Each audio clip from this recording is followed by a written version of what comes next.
A esta hora saludamos a Pablo Zambrano, presidente de la Federación Nacional de Cámaras de Industrias. Buenos días, Pablo, bienvenido a nuestro programa. Gracias, Janet. Estamos analizando y estamos viendo qué fue lo que dijo el presidente en su informe a la Nación. Y enseguida han salido las críticas sobre lo que faltó que se diga. Desde el sector industrial piden y esperaban que se hable sobre la Ley de Fomento Productivo 2, que es la que en este momento se está analizando en la Asamblea Nacional, o está allí esperando que se le aborde. ¿Por qué hace falta esta ley? ¿Qué es lo que ustedes esperan? Y también tomar en cuenta que el presidente de la República hizo un llamado al sector empresarial, al sector industrial, a que ya dijo, ya déjense de cosas, ya tienen que dar el paso de confianza y tienen que ya realmente traer las inversiones que tienen afuera y pues ayudar ya a poner mucho más el hombro para poder sacar adelante a nuestro país. Gracias, Janet. Muy buenos días. En efecto, el informe presidencial creo que marca un antes y un después. ¿Desde qué punto de vista? Desde que el presidente de la República hizo un anuncio muy importante, dedicó más del 30%, una tercera parte de su informe, a hablar de temas económicos, de temas productivos, de temas de desarrollo del país. Y creo yo que esa es la onda en la cual debe entrar el Ecuador en este momento. Un anuncio importante que hizo el presidente fue precisamente el hecho de que se van a dar reformas laborales en el país, garantizando derechos. Y es exactamente una postura en la cual trabajadores y empleadores estamos de acuerdo. Porque el diagnóstico es clarísimo. Más del 60% de la población económicamente activa no tiene un empleo fijo. Año a año ingresan 160.000 jóvenes a engrosar lo que se denomina la edad para trabajar. Además tenemos el tema de los migrantes venezolanos, que también nuestros hermanos venezolanos que están en el mercado laboral. Por lo tanto, hay que tomar soluciones en serio y lo más pronto en materia laboral. Entonces, el anuncio que hizo el presidente precisamente va enmarcado en el sentido de que el país tiene que despegar y tiene precisamente que ya dar la vuelta a la página. Y para esto se están haciendo una serie de correctivos económicos, los cuales el sector productivo nacional no los apoya ahora, los ha apoyado durante más de 10 años y hemos solicitado que sean esos cambios en materia económica, en materia laboral, en materia tributaria, a través de una simplificación. Entonces, un análisis, digámoslo así, del informe del presidente de la República, creo que es importante destacar este antes y este después. Hay que seguir en esa senda de cambio de modelo económico que permita el desarrollo del país. ¿Ustedes han conversado ya con el gobierno para ver por dónde va a ir la propuesta de reforma laboral que pues va a poner sobre la mesa el gobierno nacional? El tema de la reforma laboral se lo ha discutido en el Consejo Nacional del Trabajo. No ahora, no hace un mes, no hace una semana, se lo viene discutiendo desde hace más de 7 meses. ¿Qué es el Consejo Nacional del Trabajo? El Consejo Nacional del Trabajo es una organización que está regida por el Ministerio del Trabajo y en la cual estamos representantes de los empleadores y de los trabajadores. Entonces, las discusiones y las resoluciones que adopta el Consejo Nacional del Trabajo en las propuestas son absolutamente legítimas. Si bien es cierto, hay cuestionamientos de cierta dirigencia gremial, es importante señalar que el Frente Unitario de Trabajadores está representado en el Consejo Nacional del Trabajo a través de un delegado. Entonces, sí existe legitimidad en las resoluciones que se han venido adoptando. ¿Qué es lo que ocurre? Que las resoluciones del Consejo Nacional del Trabajo deben pasar al órgano que toma la decisión, y el órgano que toma la decisión es la Asamblea Nacional. Por lo tanto, es importante que a la Asamblea vaya ya un proyecto de ley que tenga unas características adecuadas que permita una dinamización del mercado laboral y lo que nosotros decimos, más oportunidades para todos los ecuatorianos y empleo con derechos. Esa es nuestra propuesta. Ahora, pero se estaba hablando de incrementar la jornada laboral a 12 horas, se estaba hablando de el trabajo, digamos, por horas, el trabajo temporal. ¿Cuál es allí la principal propuesta sobre la que se han puesto de acuerdo? Muchas gracias por la pregunta, porque hay que aclarar al público. No se pretende, bajo ningún concepto, extender la jornada laboral de 40 horas que existe en el país. Eso se va a mantener. La propuesta que hay es que esa jornada de 40 horas semanales se la pueda extender para 6 días, es decir, trabajando 7 horas diarias de lunes a viernes y 5 horas el día sábado, o acortarla a trabajar 4 días a la semana, 40 horas, ¿no es cierto? Trabajando 10 horas de lunes a jueves o en los horarios que se establezcan. Sin embargo, esta propuesta debe ser acordada entre empleador y trabajador, no va a ser impuesta. Y además, los horarios de trabajo deben ser autorizados por el Ministerio de Trabajo. ¿Pero cuál sería la ventaja, digamos, ¿La ventaja cuál sería? Repartir esas 40 horas de trabajo? La ventaja precisamente viene del lado del empleador y del lado del trabajador. Hay actividades económicas en las cuales se requieren actividad 6 días a la semana por su propio giro del negocio. Y hay otro tipo de actividades en las cuales podría acortarse los días de trabajo.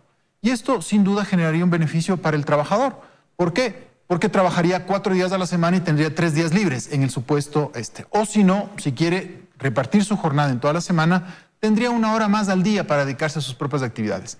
Sin embargo, vuelvo y repito, esto no va a ser impuesto, sino más bien tiene que ser consensuado entre empleado y trabajador. ¿Cómo se genera más trabajo? Porque estábamos hablando de los mismos trabajadores simplemente repartiendo las 40 horas de trabajo ¿El tema cuál es? En la semana. El tema cuál es. Esta norma lo que pretende es flexibilizar, ¿no es cierto?, dinamizar el trabajo que ya existe. Pero para la incorporación de nuevas personas al trabajo, se ha hablado también de lo que se denomina el contrato de emprendimiento. ¿Qué pretende el contrato de emprendimiento? Pretende precisamente que un emprendedor que está recién comenzando un negocio recibe el acompañamiento y pueda contratar a trabajadores, y ese contrato de trabajo, el contrato de trabajo del emprendedor, no sea un contrato de trabajo que se convierta en indefinido de una forma inmediata, sino que haya un acompañamiento al emprendedor. A los 3 años de que este emprendimiento ha funcionado, está trabajando, ¿no es cierto? Entonces ahí sí el contrato se vuelve de plazo indefinido. ¿Por qué 3 años? Y le digo, pues suena un plazo racional, pero por ejemplo, justamente estaba revisando algunos emprendimientos, por ejemplo en Israel, en donde hay un gran impulso al emprendimiento. Hay emprendimientos que, digamos, negocios o empresas que a los 9 años todavía siguen siendo considerados emprendimientos y siguen teniendo ciertas condiciones especiales. 9 años. Es el tema. ¿Cómo funciona un emprendimiento? Un emprendimiento, ¿no es cierto?, primero nace del valor del trabajo que genera una persona, de las ideas que tiene una persona. Esta persona después tiene que hacer un plan de negocio, tiene que conseguir financiamiento y tiene que empezar a proyectar su emprendimiento. Pero el emprendimiento no tiene resultados de forma inmediata. Esto toma un proceso y nosotros, dentro del Consejo Nacional del Trabajo, a través de los delegados de los distintos sectores, hemos propuesto que esto sea de 3 años. ¿Por qué? Porque consideramos que es un tiempo medio en el cual se puede desarrollar un negocio y además, si es que un emprendedor tiene ya una persona colaborando para sí por más de 3 años, ya debe esto convertirse en un contrato indefinido. Entonces, esta es otra de las propuestas. ¿Cuál es la idea? Y usted hablaba del tema del trabajo por horas. Sin duda, esa también ha sido una propuesta nuestra del sector empleador y sobre todo de los jóvenes, de las mujeres, de las personas de mediana edad que quieren trabajar por hora. Sin embargo, eso está prohibido expresamente, por lo tanto, en la Constitución, por lo tanto, habría que hacer un cambio en la Constitución a través de una enmienda, a través de una opinión consultiva de la Corte Constitucional, es decir, hay que ver el mecanismo exacto para que se pueda permitir en ciertos casos el trabajo por hora, con derechos. No queremos volver a lo que los trabajadores denominan la precarización laboral, sino más bien lo que queremos es incorporar a ese 60% de personas que no tienen empleo a tener un empleo con derechos. Ahora, cuando se habla del trabajo por horas, ¿qué estudios y qué análisis se han hecho? Porque realmente para poder, digamos, aprovechar el tiempo de ese trabajador temporal, por decirlo así, ¿qué es lo mínimo que podrá trabajar? O sea, creo que ese trabajo por horas tiene que tener un mínimo de horas también para que sea productivo también o positivo para ese trabajador. Y allí va mi pregunta, ¿lo mínimo que deberían trabajar no son 4 horas y eso no corresponde a un medio tiempo de trabajo? Es interesante. ¿Cómo son en otros países? ¿Cuál es la realidad en otros países donde existe esta posibilidad de trabajar por horas? Generalmente el trabajador lo que tiene es una jornada de 9 a 5 de la tarde y a partir de esa hora tiene un trabajo suplementario, otro tipo de empleo que le permite generar ingresos extras. Precisamente esa es una de las figuras que se quiere aquí establecer e implementar. Uno de los temas fundamentales es que si llega a aprobarse y si es que hay esta enmienda constitucional, esta reforma constitucional para permitir el trabajo por horas, es que tenga absolutamente todos los pisos de protección social que se denominan. ¿Qué quiere decir esto? Que tenga beneficios con el Instituto de Seguridad Social, es decir, que pueda aportar al Instituto de Seguridad Social. Y esto se da en otros países. Entonces, ¿la idea cuál es? La idea es cambiar precisamente esta lógica de rigidez laboral que existe en este momento para aplicar ideas novedosas que hay en otros países del mundo y poder de esta manera aprovechar el empleo y la capacidad que existe en el país. En el país existe una sobreoferta de mano de obra, de trabajo. Entonces, hay que buscar maneras eficientes de poder colocar a esa mano de obra. La mejor manera, sin duda, es la inversión privada. ¿Qué está pasando en inversión privada? Los empresarios nacionales creen en el país y están trabajando justamente para mejorar en su productividad y en su competitividad. Sin embargo, una fuente muy importante de inversiones es la inversión extranjera. Por ejemplo, en temas relacionados con minería industrial responsable que debe ser apoyada sin duda por parte del gobierno nacional y está siendo apoyada por el gobierno nacional y creemos que eso es una fuente de generación de empleo y también a través de otro tipo de inversión extranjera.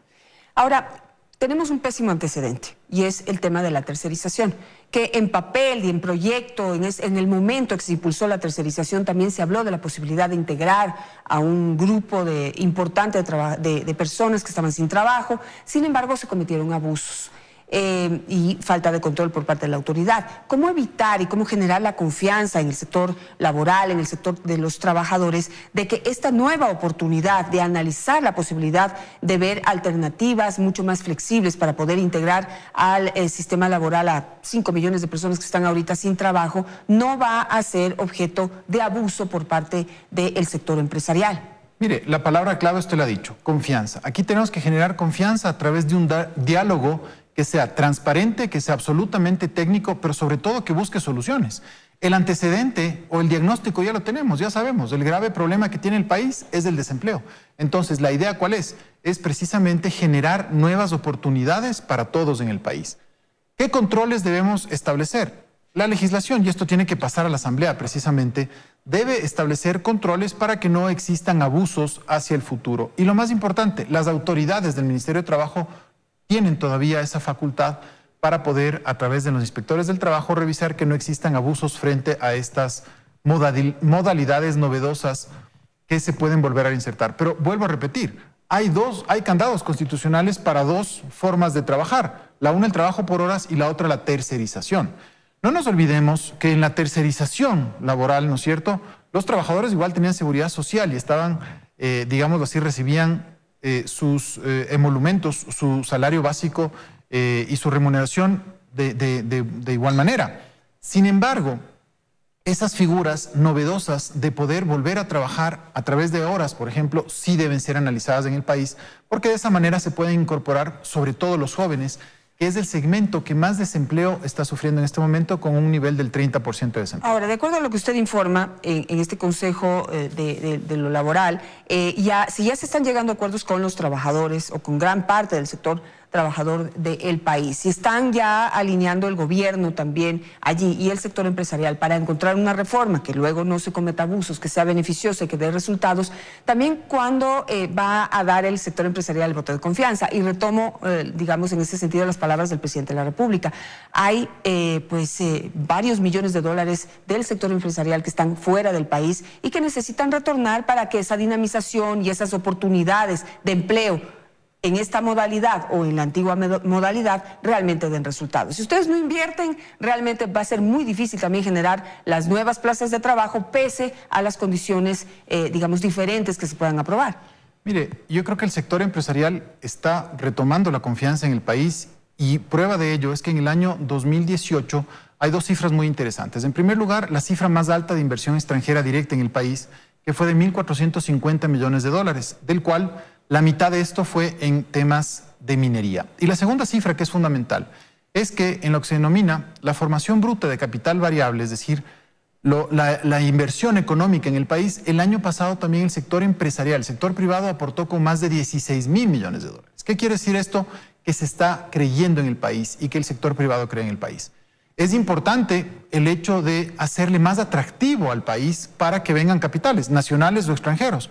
Pero, por ejemplo, ahí tenemos que hablar de una simplificación tributaria, ahí tenemos que hablar de una eliminación paulatina del impuesto a salida de divisas, que como siempre hemos dicho, no es un impuesto a la salida, sino es un impuesto a la entrada de divisas. Entonces tenemos que hacerle al Ecuador más atractivo y creo que el gobierno nacional está dando pasos en ese sentido. Claro, pero hasta el momento han dicho que lo que necesitan para que el país sea atractivo, para poder dinamizar la economía, para traer las inversiones, para atraer nuevas inversiones, también es la reforma laboral. Si ya lo logran, ya les dando datos. Sin lugar a dudas. ¿El tema cuál es? Es que hay que cambiar todo un esquema económico. Mire usted, las medidas de corrección económica en un país son medidas que toman tiempo, no se pueden dar de un día al otro. ¿Por qué? Porque el factor fundamental es el factor confianza y vemos que ese factor confianza se está generando en el país. El hecho de que el Ecuador haya arribado a un acuerdo con organismos multilaterales de crédito como el Fondo Monetario Internacional, como empecemos a ser parte de la OCDE, recibamos créditos del Banco Interamericano de Desarrollo, del Banco Mundial, de la CAF, entre otras cosas, demuestra la confianza que se está generando en el país. Y precisamente ese es un valor fundamental que se requiere para incrementar las inversiones, que de hecho se están incrementando, y que el Ecuador tiene que hacer un llamado a la comunidad internacional para que puedan venir acá inversionistas que responsablemente puedan trabajar en el país. Bueno, el gobierno ha anunciado que esa reforma laboral, en principio dijeron que se iba a hacer en octubre, ahora parece que se va a adelantar, se va a presentar un proyecto ya antes, así que vamos a estar pendientes de lo que el gobierno proponga. Esta semana estará en este programa precisamente el ministro del Trabajo y también estará aquí el ministro de Economía, con quienes tendremos la oportunidad de hablar de este y otros temas. Muchísimas gracias, Pablo, por estar esta mañana con nosotros. Gracias. Es tiempo de una nueva pausa. Yo aquí me despido. Después del corte no se pierda los noticieros de la comunidad y mucha atención a lo que sucede en el Giro de Italia, donde Richard Carapaz sigue haciendo vibrar a los ecuatorianos. Y ojalá esta sea la oportunidad para poner sobre la mesa un tema del que hemos hablado muchísimas veces, y es la necesidad que desde el Estado, desde la sociedad, desde el sector empresarial, se apoye a los deportistas ecuatorianos. No puede ser que lleguen a donde estén llegando y ahorita estemos aplaudiéndole y estando felices, por supuesto, pero no hayamos sido parte del crecimiento de ese y otros deportistas. Creo que vale la pena discutirlo. Muchísimas gracias y que tengan un buen día.